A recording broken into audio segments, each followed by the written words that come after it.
Hello and welcome to MGTracey. Well, today we're achieving one of my bucket list things, which is to go to Bodie State Park, which is really the best preserved ghost town in America.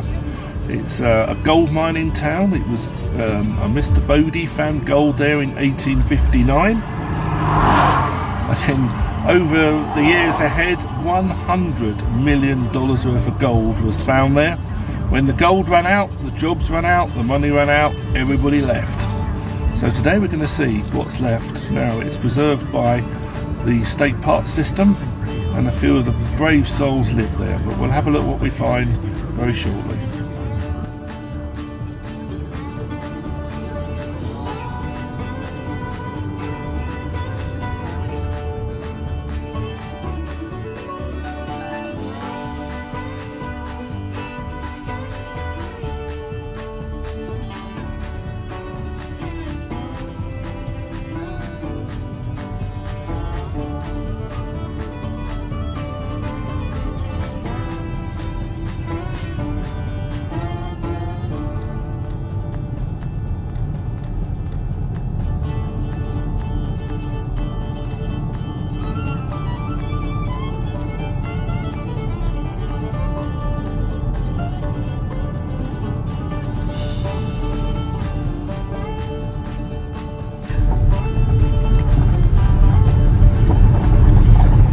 So we're on the last little stretch of road, which as you can see is very gravelly and very dusty, and there's about 3 miles now till we get to the edge of Bodie, the town.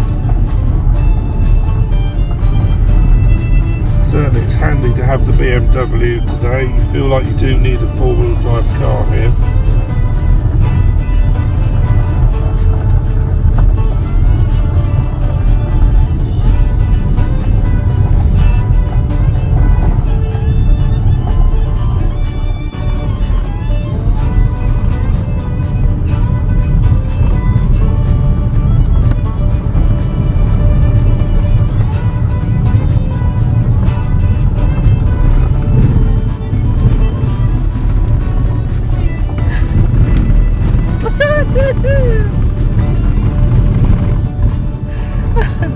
In 2 miles, turn left onto Bypass Road.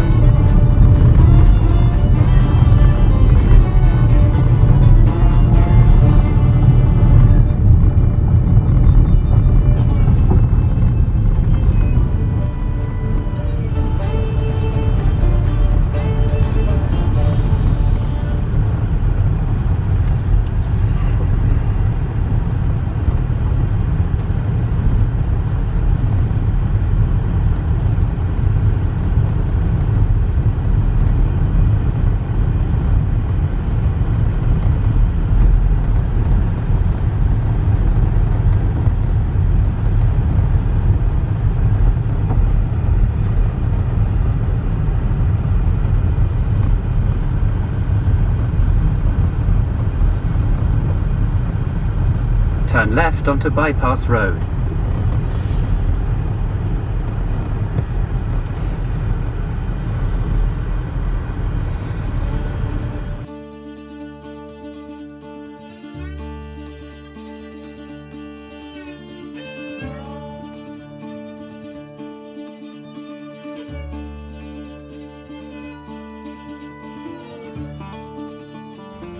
So we made it to Bodie. This is a car park, and you've got very nice toilets and a picnic area. Now remember, you're very high up. You know when you go up in a plane and the crisp packets almost explode? Look at this. That just shows how high we are up in the mountains here. That bag is about to go off like a bomb. Right, let's start exploring.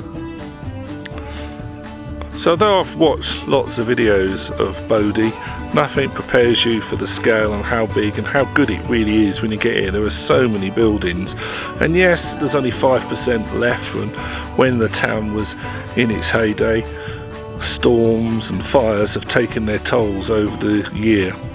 But actually Bodie, the guy that started the town and found the gold, he never got to see it develop fully. Unfortunately, he was killed in a blizzard. I mean, in the winter This is a sort of a ski around area only, so we're now in September. In a few months' time it's going to be significantly colder. Let's go and explore America's greatest ghost town.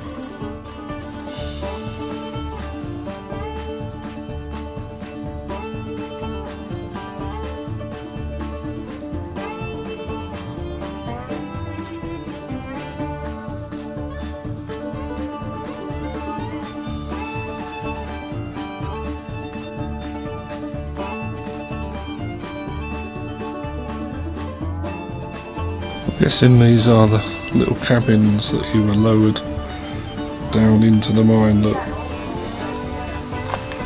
there's the second one here.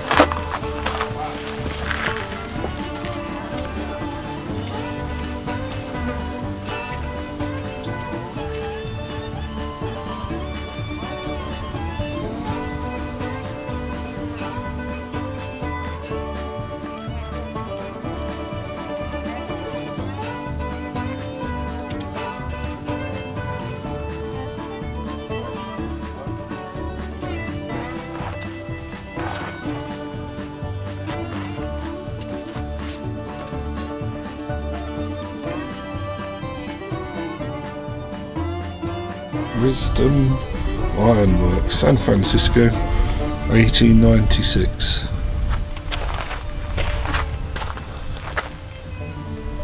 So the mine finally closed in 1942 and fell into disrepair until I think it was 1957 when it was taken over and looked after by state parks. Everywhere you look there's interesting things. Look, this is an old food can.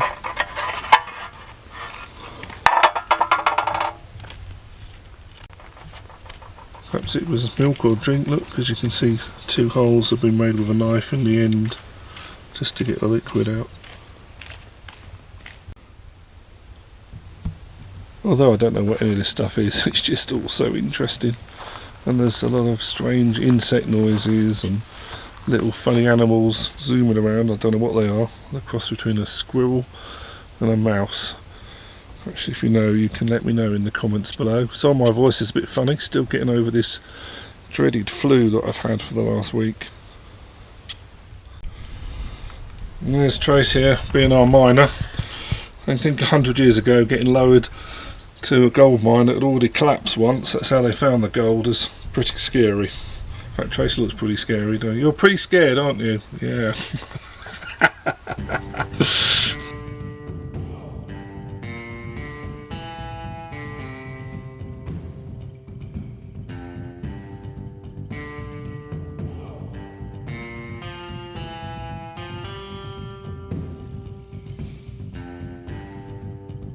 This is Bodie's main street in 1912. It says June the 23rd, look, and there's still got snow there. Bodie Chinatown. Girls have a picnic.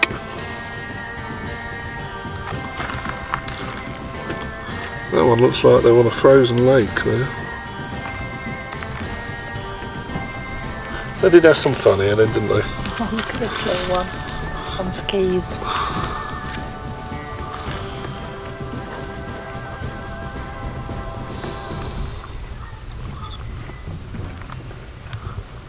The interior of the newspaper office in 1904.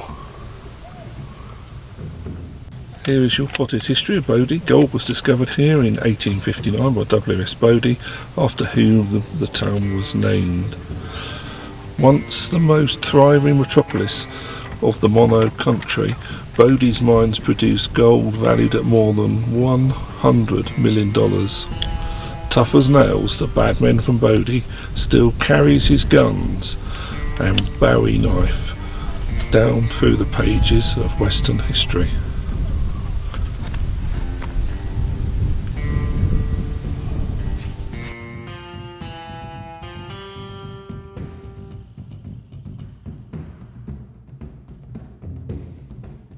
October the 8th, 1942, due to copper shortages, the US War Production Board issued limitation order which stopped gold mining operations here and elsewhere. The War Board order affected more than just the mine, since the lack of jobs for the mine and the mill workers caused the school and post office to close as well. And shortly after that, it was the end for Bodie. We're just walking down the hill to see the first house, and you can see the church there. It is quite eerie. It's a very odd thing to do, like you're walking onto a film set. So we've paid $3 and we've bought the walk through Old Bodie guide, and we've stopped at the first house. So this is the house of MacDonald and Dolan. Donald and son Frank McDolan are listed as miners on the 1920 census. Donald's wife Mary was one of Bodie's postmistresses. School teacher Alice Dolan, daughter of Sheriff James Dolan, lived here briefly from 1935 to 1937. Her father was killed in a shootout near Mono Lake in 1915. So we're guessing this is the outhouse, the loo, or I don't think it would have had a bathtub like that in it, but on those frosty wintry days with a foot of snow, that would have been challenging, I think.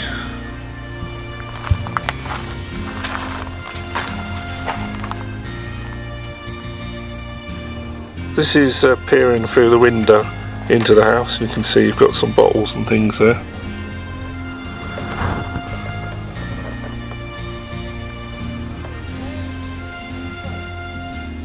I think that's what's left of wallpaper.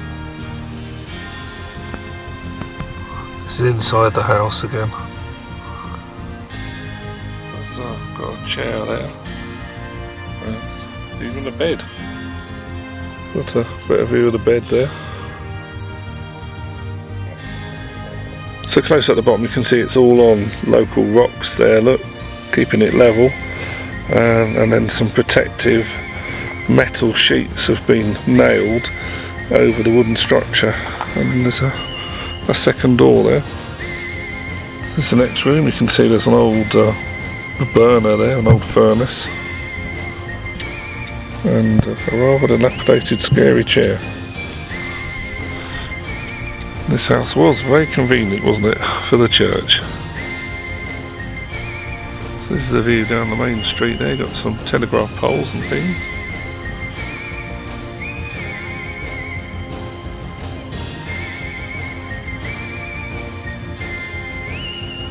Right, okay, well this church we can actually have a little look inside.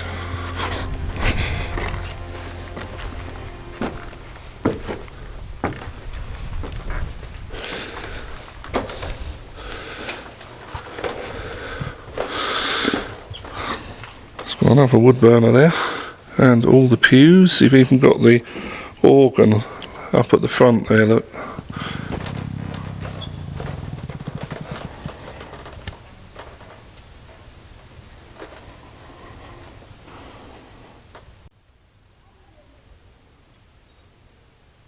So this is the Methodist church. This church was built in 1882, is Bodie's only church still standing.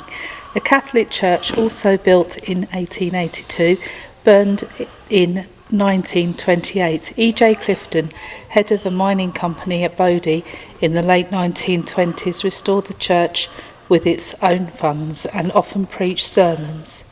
An oilcloth with 10 commandments, which once hung behind the pulpit, was stolen. Thou shalt not steal. That's a bit ironic, isn't it? Now, one of the ways the state park are preserving it is that some of the people that work here live here. Now, this is one of the employees' residence now. So this one is still lived in, which seems a great idea to preserve the town.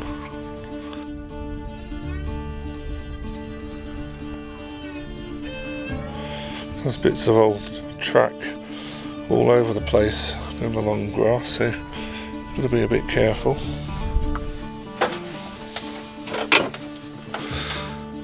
And look, an old sleigh. So maybe Santa used this area.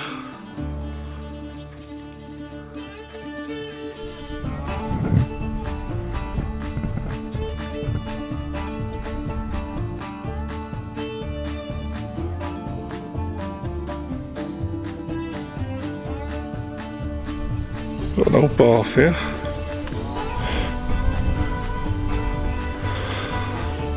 Have a quick look at that building and then we'll go over, I think from memory, these are Chevys over there that have been left abandoned, but we're going to have a close look.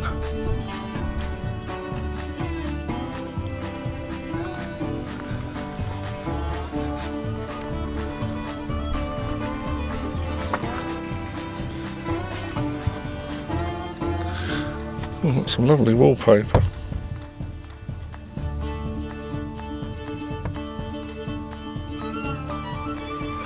Another ornate bed.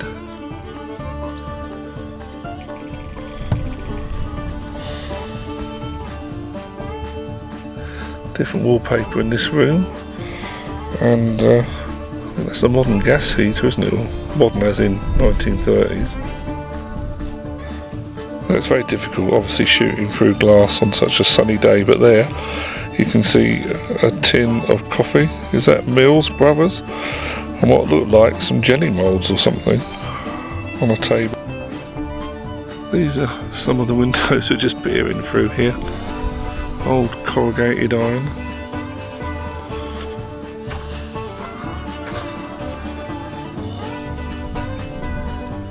The other thing that's quite wonderful is just how quiet and calm it is. Yes, we're lucky, it's a reasonably warm day, but it's not too hot. It's not too windy. In the distance up there, you're looking at the graveyard.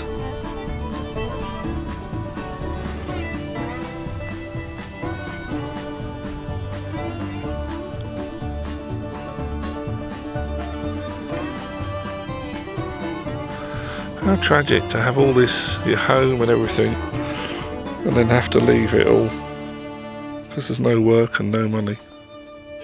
So there's tons and tons of bits of equipment here. We're just trying to make it through to some of the abandoned cars.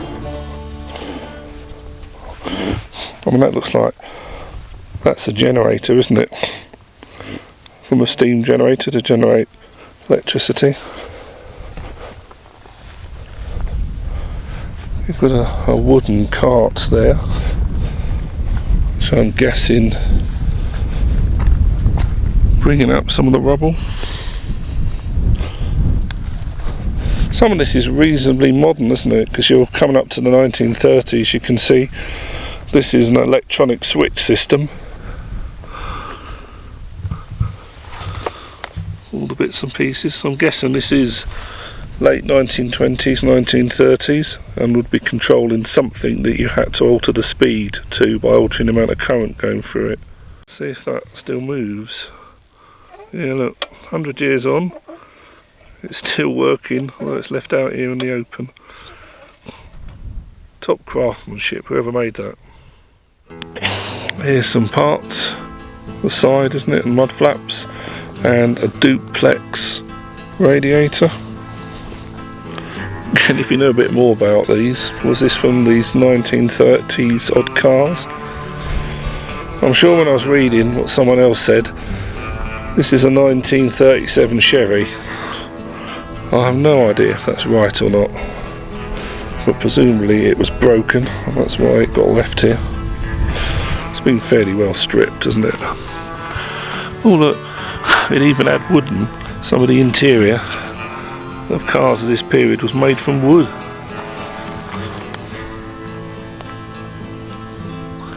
Still seems some bits of the inside of the handles there, of the door.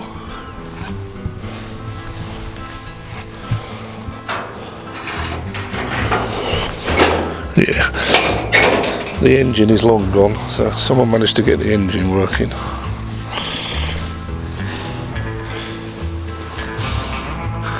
Oh, that's quite a scene, isn't it? Look at that.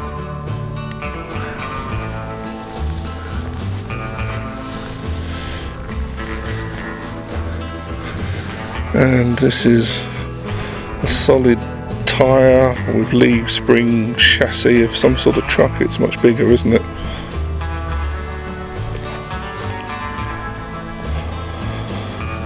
And then I think we've got an even older car here. Again, in the comments below, please let me know what these are, if you know what they are. My limited knowledge is there's the cooling fan.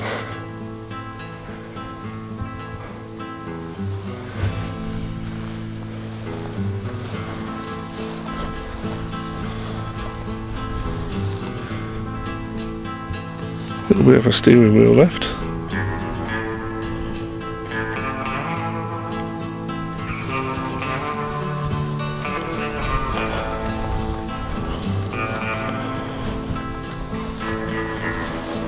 Oh, even some of the old tyre.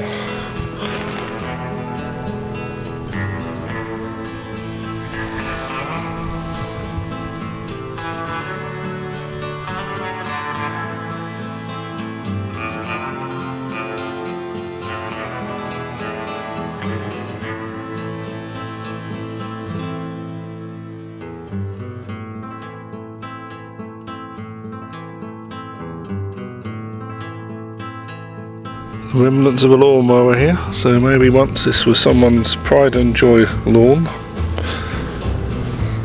And there's another sort of engine thing here.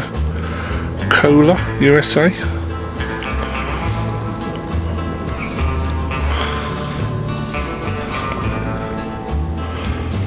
And if you can tell me anything about that, please in the comments below. The bump says that this style of barn was typical of a number that were once here.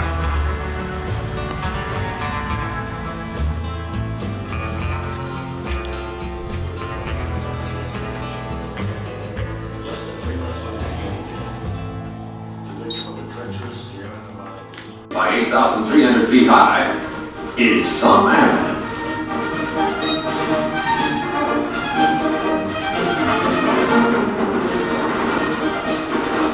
Wagon after wagon rolls with heavy loads of machinery, lumber, food, and dry goods, freighted up Bodie Canyon.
There are just so many buildings here. Keep reminding yourself, only 5% of it left. It was a big place. James Stuart Kane House. James S. Kane arrived in Bodie at the age of 25 in 1879. He had just married Martha Delilah Wells of Genoa, Nevada.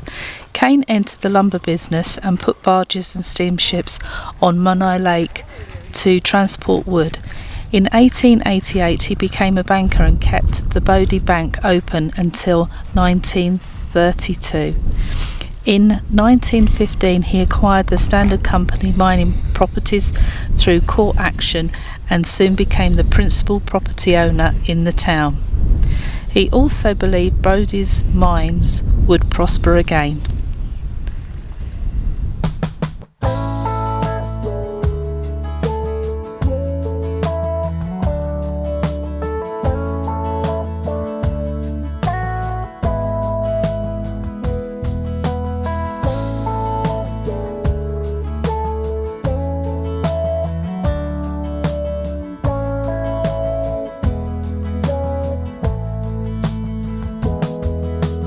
Life comes in all forms and shapes. Look, you will see them all. Taste both the sweet and the bitter grapes. So when the rain does fall, don't lose heart. Love will prevail. This looks like this was a really posh carriage. Lose heart. Love will find a way.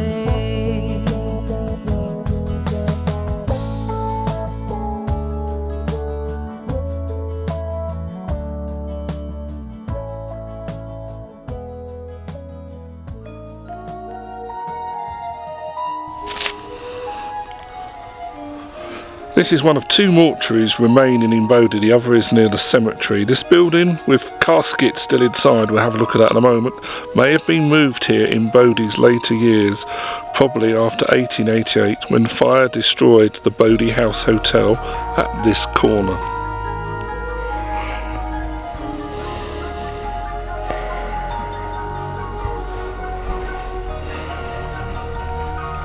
Still with coffins in it.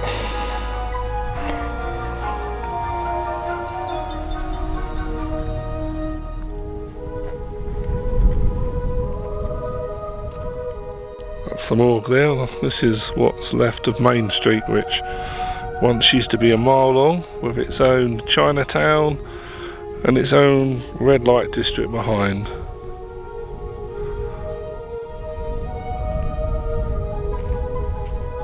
Wild West Mining Co. 1862.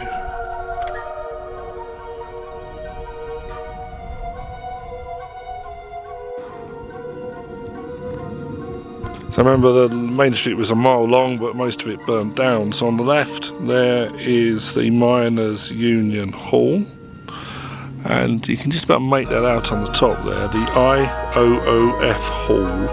The Independent Order of Odd Fellows Lodge number 279 was one of Bodie's many fraternal societies.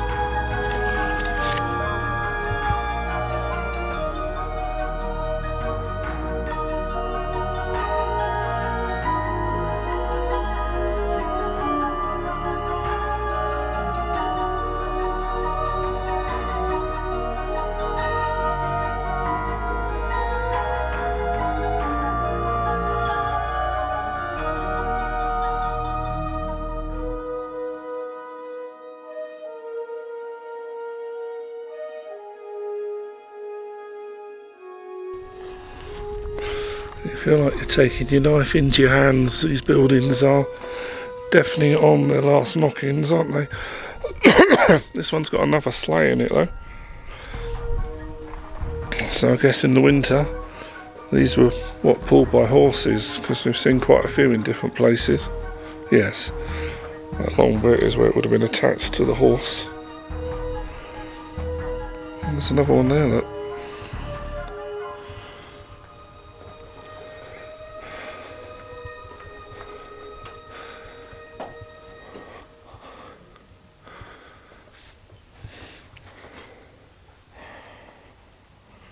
That was fun in the winter. May have been a bit cold, but horse-drawn sleighs, your only means of moving around. In the early hours of January the 14th, 1881, miner Thomas Trelaw was shot and killed at the corner of Main and Low Street, which is just by that barn. Witnesses said Joseph de Roche, who was romantically involved with Trelaw's wife, shot Trelaw as he left a dance at the Miners' Union Hall. De Roche was arrested but amazingly escaped a few hours later. A posse was put together and recaptured him 2 days later. He was brought in back to court in Bodie. He was taken to the Bodie jail. After midnight, a vigilante committee, known in the mining camps as the 601, took de Roche from his jail cell and hanged him at this site.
We think this was once the barber's, but has now ended up as a store for various car parts.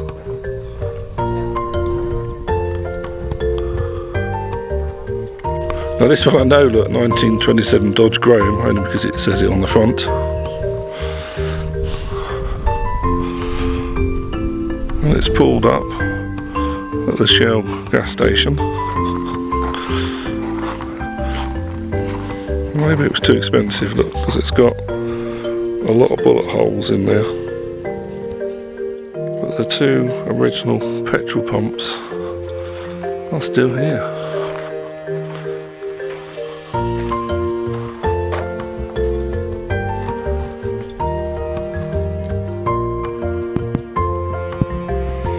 Inside of the truck. Doing my best with all these stray reflections.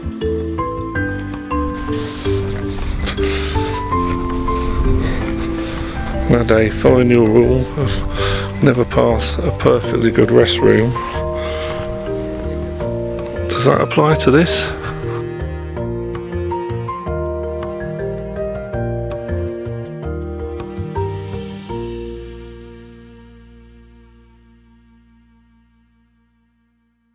I don't know if they're real.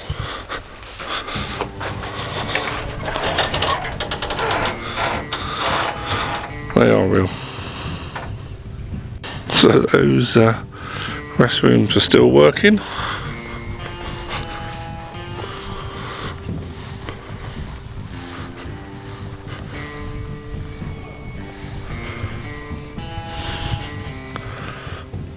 think these are the original ones.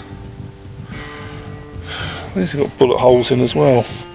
That's not right, is it? They're using the John and someone takes pot shots at you.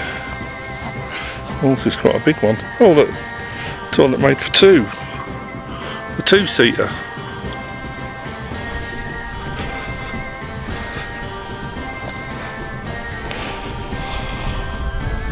Much closer to the actual one of the remaining mines. I think there were 4 or 5 here at one stage and 2 carried on close up to the Second World War. Me doing another sweep, I mean, I just can't believe I'm here with so many buildings. I mean, well done to those that have and are currently working to preserve this, because it is something special. I was just asking Trace if that's another church, but she's read the pack there. This is the firehouse.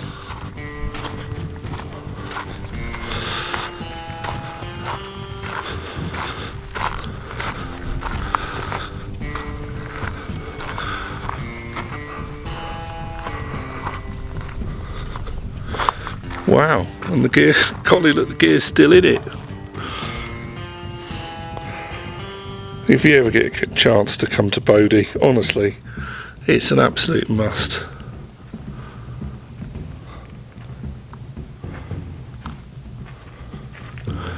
The equipment's in it,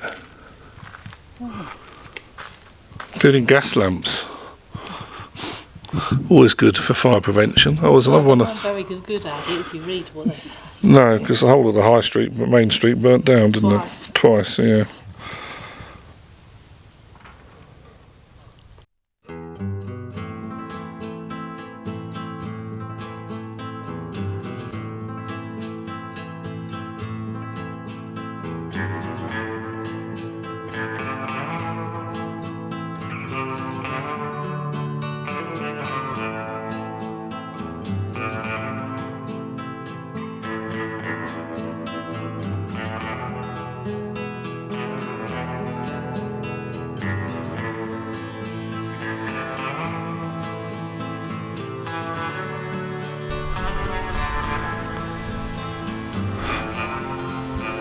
Guess that's another outhouse to this building.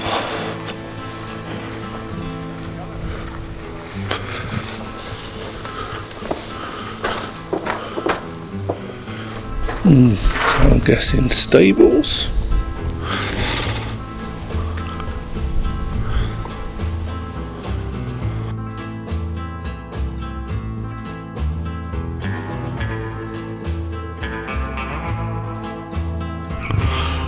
We'll have a look at this one next. This is Sam Leon's bar and Johanna the barber shop. The bar was opened in 1937 by Sam Leon after losing his US hotel in the 1932 fire. This building was previously a restaurant operated by the Heiss family.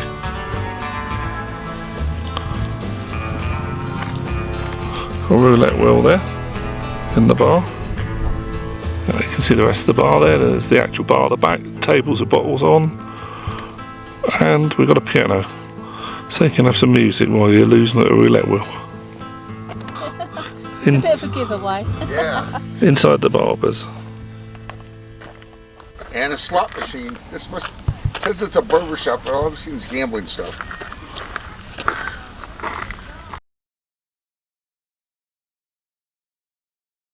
So we're walking down the last bit of Main Street that was destroyed in a second fire, and then you're right by the mine, which anyone who knows anything about this was unbelievably noisy, 24 hours a day, moving rocks around.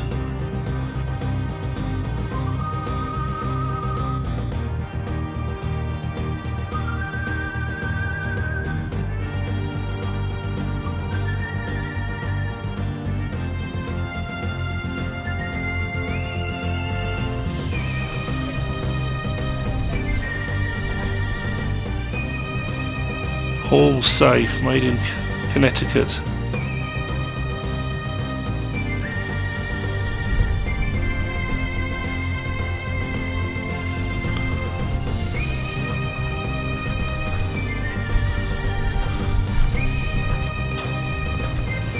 This is the jailhouse.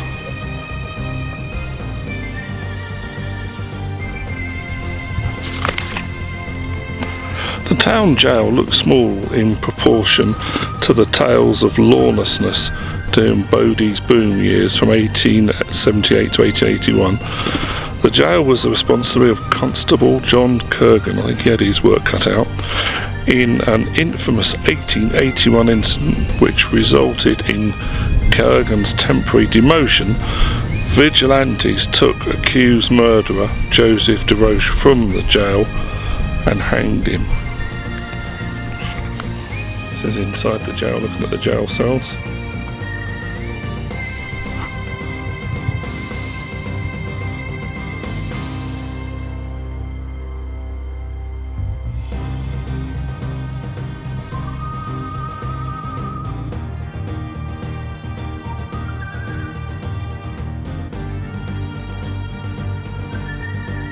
We've got the blacksmith's shop. We can see what he was working on. He's got a carriage there, he's got a big wheel for sharpening tools, and a lot of his tools are still here. Hopefully you can just about make out some of them there. And the bellows on the top there, look. Amazing place. So I think the blacksmith was very lucky that it didn't burn down, but then again he was probably the most used to person in the town of dealing with fire and the dangers, and Main Street would have carried on all the way down there. There's a number of big holes around here, and I think this is where various bits of the mine are collapsing and in on themselves and leaving big dents. And there's the remnants of another car there. The bit you can see sticking up is what's left of the steering wheel.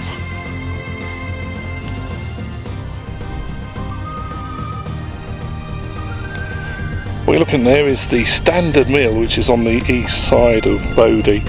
Because it's unsafe and there's no specific tours today, we can't get inside there. But this was the Standard Consolidated Mining Company stamp mill. The Standard was the most successful of 30 mining companies that operated here in the Bodie mining district. Heavy iron rods known as stamps broke up the quartz rock containing the gold and silver, mercury.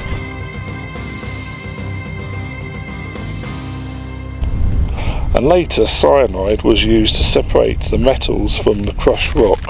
The Standard mine, located on the hill here, was first known as Bunker Hill and then Bullion Mine. It was that mine collapse in 1875 that revived the town when it revealed a rich ore vein. That started a new gold rush to Bodie. The mine was renamed the Standard in 1877, and in its time it made or yielded more than $18 million worth of precious metals in the 38 years it ran. It was built in 1899 after a fire the previous year had destroyed the original building. In 1893, Superintendent Thomas Leggett bought electricity to power the mill from a hydroelectric plant, which is about 13 miles, 15 kilometres or so from here. One of the first long-distance transmissions of alternating current in the United States. I saw you downtown today, a little grey around the temples, but still way better looking than okay. I heard you and your missus had gone your separate ways. I guess I should feel sorry, but I for one still dream about those days when we played cowboys and Indians, spun round and round in the rain days, rustled them big longhorns all across the Badlands, and we slept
Jesse James and Pocahontas in a wild romance.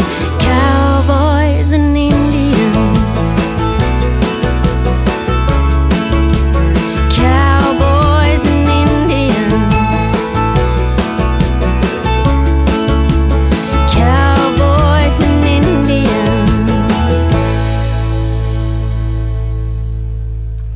Now that grey boxy thing, that looks something more shoppy, but lovely table and chairs here to have your lunch.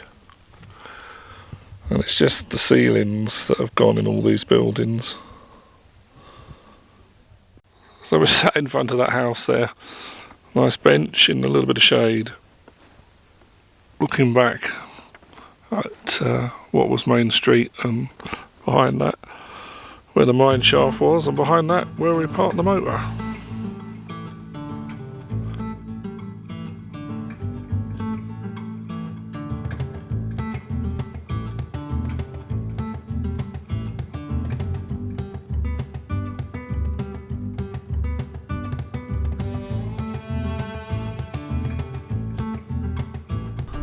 So this was the doctor's house and surgery.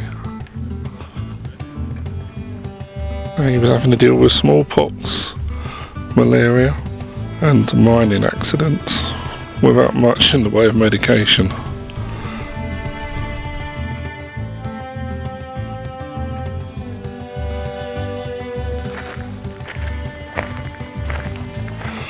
This is Conway House. Thomas Robert Bob Conway, who was born in Canada in 1875. He lived here with his wife Annie and 3 children. It's not that big a place for 3 kids. The family first lived in Todd House, which is behind us.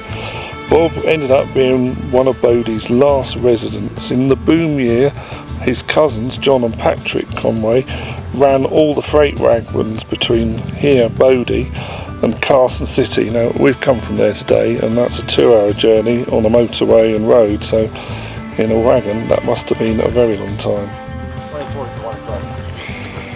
John also worked as a blacksmith. The hops grown on the porch railing were said to be the only green plants that could survive here in Bodie. This is a quick look inside their house as they left it, one of the last residents to go. Must have been a really sad time.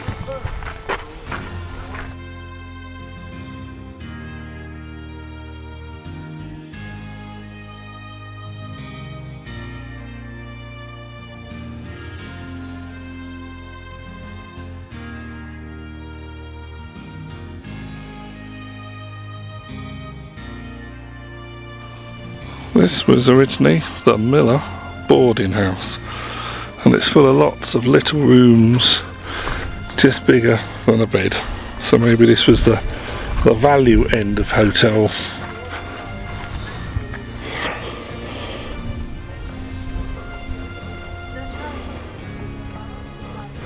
No ensuite. She used to provide meals and boarding for the bachelor miners. See another room there. Quite compact.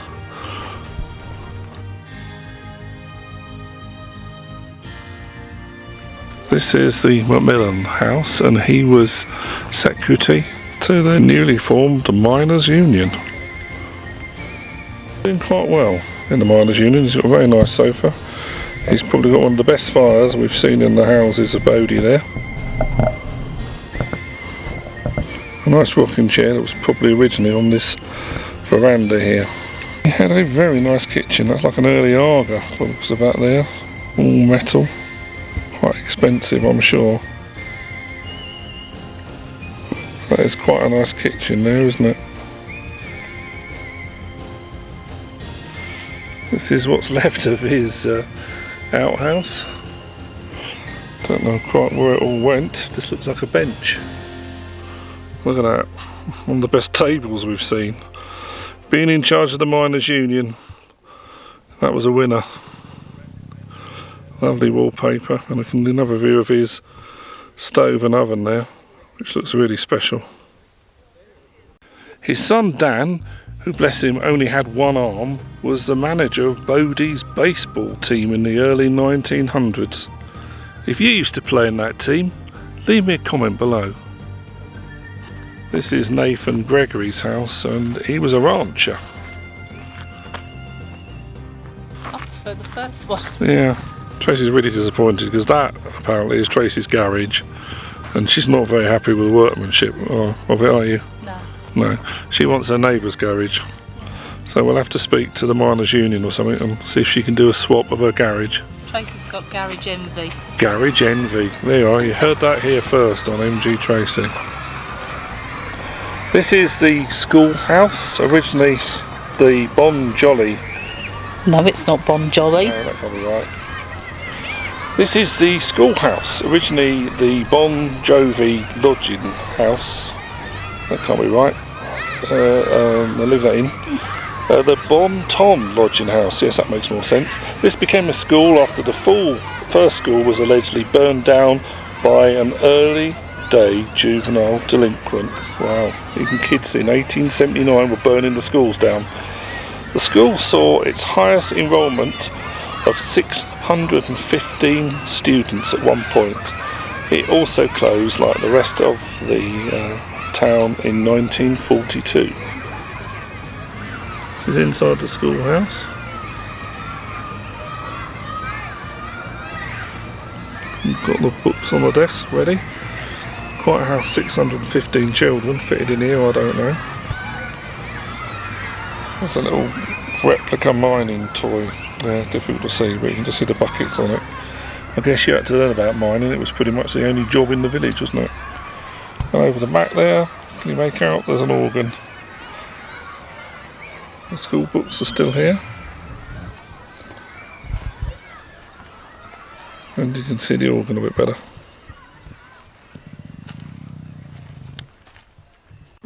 This rather impressive brick building here was the hydraulic building. There's not a lot left in it now. Some bottles of pop. This one is a sawmill, and we can see on the top it did have electricity coming into it.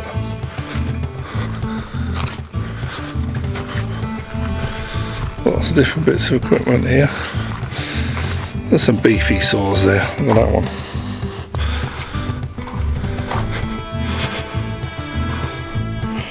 They don't make them like that anymore. It's a strange building.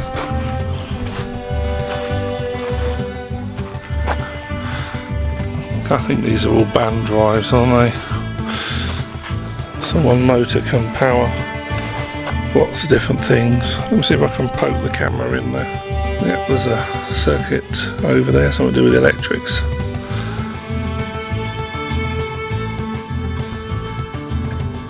So obviously this has completely fell apart, this one.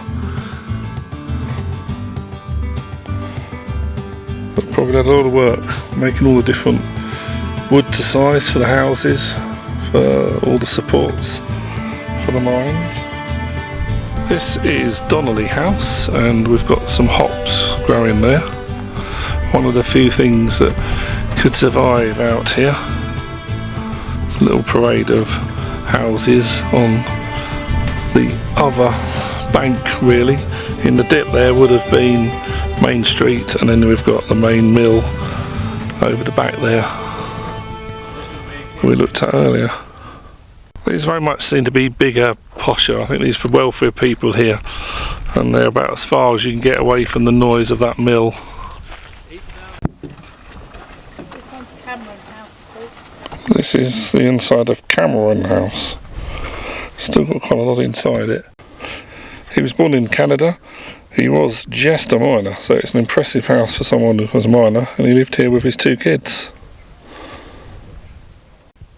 So we've got a bird cage there, look. Can't quite make out what that red thing is in the middle, whether that's a picture. There's some nice furniture in here.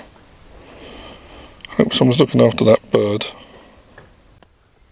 This one, which has the ghost house curtains, was once the home of Canadian Lester E. Bell, Now, unbelievably, he was in charge of the cyanide plant that was built here by the Standard Company.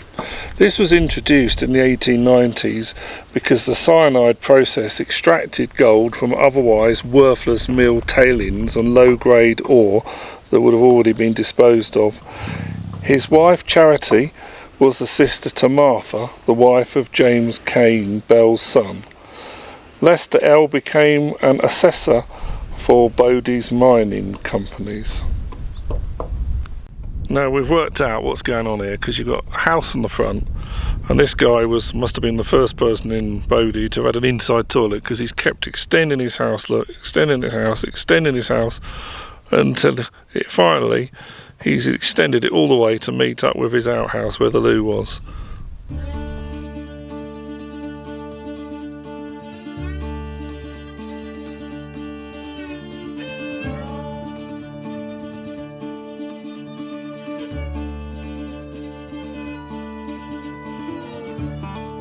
So this is the Reddy house. One-armed attorney Patrick Reddy was known for defending the miners and labourers of the Eastern Sierra. His Irish brogue complemented his courtroom arguments. He lived in this house with his wife Emily and maintained office in both Bodie and San Francisco, a 40-hour commute by stagecoach. He eventually became a Californian state senator. In the latter years, Lester L. Bell's family lived here.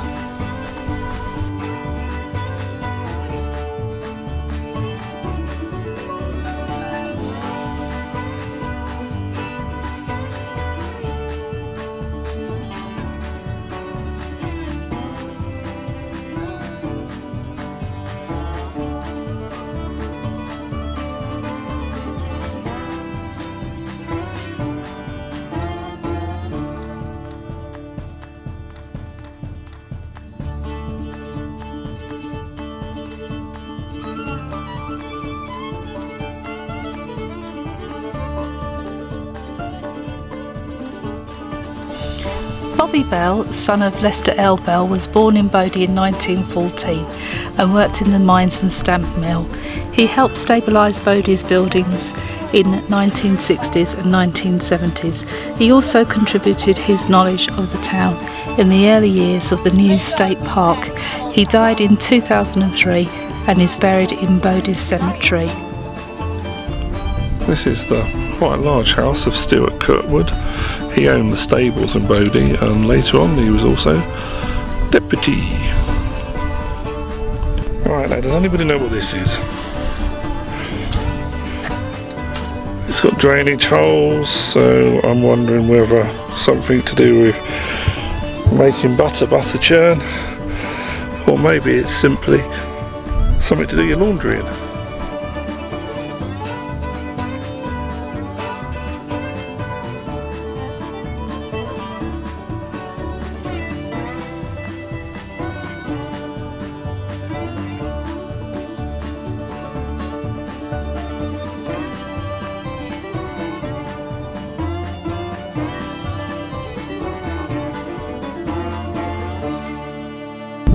Hope you enjoyed that full tour of Bodie, the best ghost town we've ever been to in California. Please like, share and subscribe. And if you enjoy Bodie, you're certainly going to enjoy the next video, because we're going to hike up that hill over there to Bodie Graveyard. I'll see you in that video.